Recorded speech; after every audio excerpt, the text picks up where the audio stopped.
So after that first year, it was actually right after we had it for a year, we decided to just the trends and the data were going positive. We pulled the trigger on a 4,500 square foot expansion.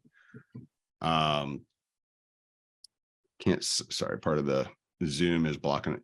So we, so this is the grading work. This was where I underestimated. I thought it was going to be $2,500. It ended up being 20 grand. And I still think that was a good deal in hindsight, knowing what I know now. I thought the ground was flat. I get up there, I'm like, yeah, you could play soccer here. It looks flat. And obviously I'm not there, but once a year, maybe once every 6 months. If you can look at this lower right corner, you can kind of see it's probably about a 2.5, 3 foot rise. And you can see on this picture on the right, same thing, about 2.5, 3 feet. And the grading guy is like, no, man, you got to raise it. It's like you've got to raise it about half a foot here to about 2.5 feet over here. And that ended up being about 90 loads of dirt.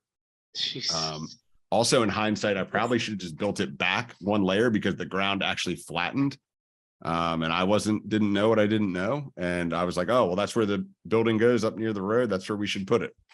So I probably could have saved about $1,500 or $15,000 in grading work, but it is what it is. And I now I have knowledge and can share that $15,000 lesson with you guys.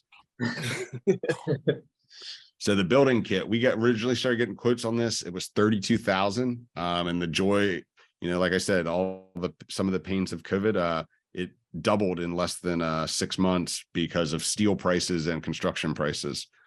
You can see there in the picture, that is the entire building kit. I actually thought they did not bring a second truck when they dropped it off. And I was like, where's the rest? That is it. That's a 4,500 square foot building on the ground. And the reason being is like all those steel panels just stack when they're milled, they stack so flat that they're only like an inch or two thick. And I'm actually standing on the insulation that goes in the ceiling, but other than the doors, it looks like nothing. So I always find that fascinating when I go back through this picture, but they just dropped it off in the field and left.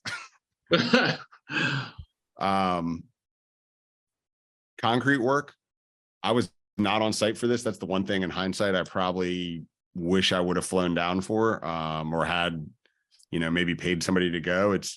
They roughed the edges up a little bit, and it had like a crack. After talking to some people, I think it was more of a settlement crack. But not being there in my mind, I'm like, did they do the shit right? Did they not pour it thick enough? What did they do? But the concrete was about, I think it was 25,000. I originally thought it was going to be 30, and somehow the bid ended up coming in for what, I guess the guy wasn't busy or whatever. We got it a little cheaper, but that's a 4,500 square foot slab, 30 by 150. So that was the one thing that came on budget. And again, the building kit, like I said, steel prices went crazy. That's an aerial view at the end. They put that building up in about, it took them 3 days. I mean, they put the whole thing together. It was insane. And looking back on this building, non-climate, this is a very easy town or county, I guess, rather. If for projects under an acre, for non-mechanical stuff, they don't require any permits. So I didn't have to deal with the engineering and the permitting that a lot of guys complain about with the civil engineers and all that. So from the grading up was really simple. And again, non-climate, there was no electricity, no HVAC or anything like that, but just super simple process. And this was this kind of a breakdown of, on the left, what I originally thought the prices were going to be, and on the right, what they ended up being. Again, the ground prep was the biggest thing that we ended up getting hit with that I just didn't expect. And the building obviously went up 30 grand during the course of 6 months. Those prices have come back down, but they're still higher than that 30,000. I think they're running about 14 square foot right now, give or take $2 based on what I'm hearing.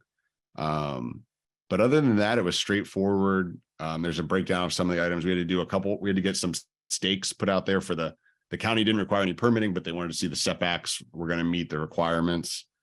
We actually didn't put in any lights on the building yet. They just built it, and I threw it up and it started renting, and I just never got around to putting up lights or cameras on it. And I was like, oh, well, and now 90% full. So that's one of the things that's on our list to do in the coming months, but it's been about a year and a half and it has rented fine. So we are, I guess, technically not done construction on this. So I will have to report back what the electric and camera costs are on that.